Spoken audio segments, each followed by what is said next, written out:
கர்த்தருடைய பரிசுத்த நாமத்திற்கு மகிமுண்டாகட்டும். ஆண்டவராகிய இயேசு கிறிஸ்துவின் நாமத்தினாலே அன்பு கர்த்தருடைய பிள்ளைகளாகிய தங்கள் அனைவருக்கும் ஸ்வீட் ஊழியத்தின் சார்பாக வாழ்த்துக்களையும் ஸ்தோத்திரங்களையும் தெரிவித்துக் கொள்கின்றேன்.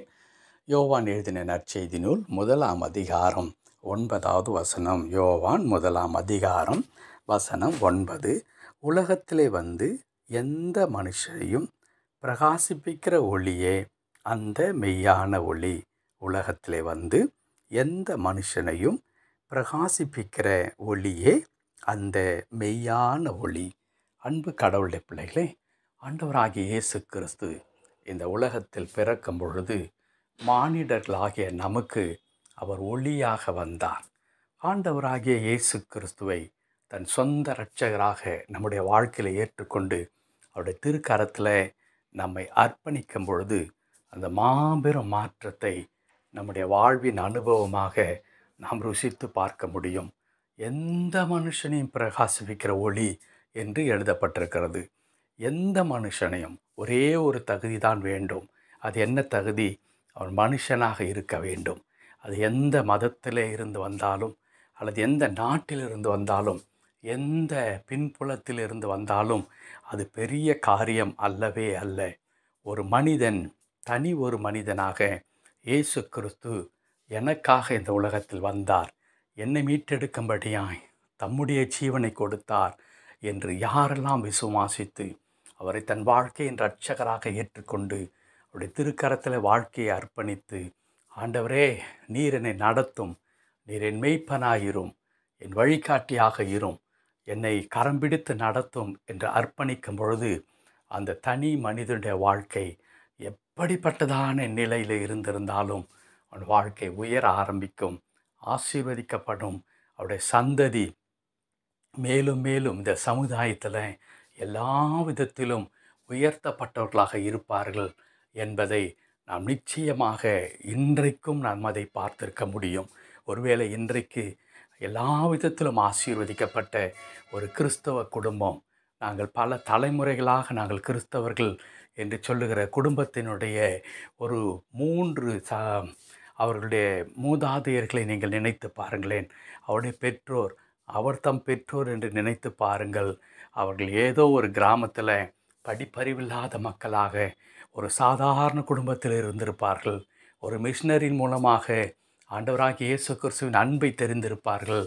அப்பொழுது தங்களுடைய வாழ்க்கையை ஆண்டவருடைய கரத்தில் கொடுத்திருப்பார்கள்.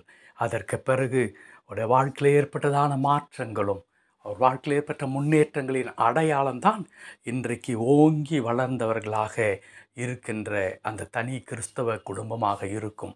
இது எல்லாருடைய வாழ்க்கையிலும் நடைபெறும். அதற்கு ஒரே ஒரு காரணம் என்ன? இப்பொழுது வாசிக்க கேட்ட வசனம், அவர் ஒளியாக வந்தார். அந்த ஒளியானது உலகத்தில் இருக்கிற எந்த மனுஷனையும் பிரகாசிப்பிக்கிற ஒளியாக இருக்கிறது, உயர்த்துகிற ஒளியாக இருக்கிறது, ஆசீர்வதிக்கிற ஒளியாக இருக்கிறது, அவருடைய பெயரை பெருமைப்படுத்துகிற ஒளியாக இருக்கிறது. ஆகையினால் என் அன்பு கடவுளுடைய பிள்ளைகளே, கிறிஸ்மஸ் ஆராதனையை அல்லது இந்த கிறிஸ்மஸ் நாளை நெருங்கி கொண்டிருக்கின்ற நம்முடைய வாழ்க்கையில் சற்று ஆராய்ந்து பார்க்க வேண்டும். அந்த ஒளியானவர் நமக்குள்ளாக இருக்கிறாரா? நம் வாழ்க்கையில் அவர் பிரகாசித்திருக்கிறாரா?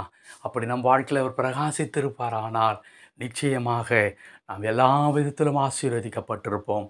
தொடர்ந்து தெய்வ கரத்தில் நம்மை தாழ்த்தி அர்ப்பணித்து, ஆண்டவரே நீர் என் வாழ்க்கையில் தொடர்ந்து தம்முடைய ஒளியாலே என்னை நிரப்பும் என்று நாம் கேட்க வேண்டும். தேவரீர் விளக்காய் இருக்கிறீர், கர்த்தர் என் இருளை வெளிச்சமாக்குவார் என்று தாவீது குறிப்பிடுகின்றார். ஆம், கடவுள் ஒளியாக தம்முடைய ஒரே மைந்தனை இந்த உலகத்தில் அனுப்பி நம்முடைய வாழ்க்கையில் இருக்கிற இருளையெல்லாம் நீக்கி நம்மை ஒளியூட்டுகிறவராய் பிரகாசிப்பிக்கிறவராக இருக்கிறார். இந்த கிறிஸ்மஸ் தினத்தில் ஆண்டவரே நீர் என் குடும்பத்தில் வாரும், என் தனிப்பட்ட வாழ்க்கையில் வாரும், என் பிள்ளைகள் வாழ்க்கையில் வாரும், அப்பொழுது நாங்கள் பிரகாசிக்கப்படுவோம் என்று சொல்லி வாழ்க்கையை அர்ப்பணிப்போம். எல்லா விதமான இருளின் ஆளுகையும், இருளின் அந்தகார சக்திகளும், பிசாசனுடைய தாக்குதல்களும் நம்மை விட்டு அகன்று போகும்.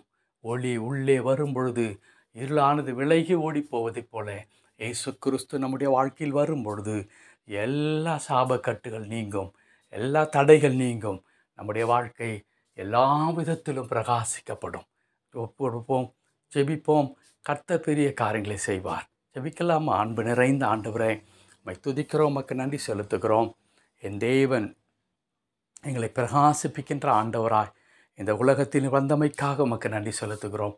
உடைய திருக்கரத்தில் எங்களை தாழ்த்தி அர்ப்பணிக்கிறோம் கர்த்தாவே. பெயர் அளவில் அல்ல ஆண்டவரே, என் ஆண்டவர் எங்கள் வாழ்க்கையை தேடி வந்த நோக்கத்தை நிறைவேற்றத்தக்கதாக எங்களை உம்முடைய திருக்கரத்தில் அர்ப்பணிக்கின்றோம். தொடர்ந்து தேவன் எங்களை பொறுப்படுத்திக் கொண்டு உம்முடைய திரு சித்தம் எங்கள் வாழ்க்கையை நிறைவேறும்படி கிருபை தாரும் கர்த்தாவே. அற்புதங்களை செய்யும், பொறுப்படுத்திக் கொள்ளும். இப்ப நாமத்தில் பிதாவே. ஆமென், ஆமென்.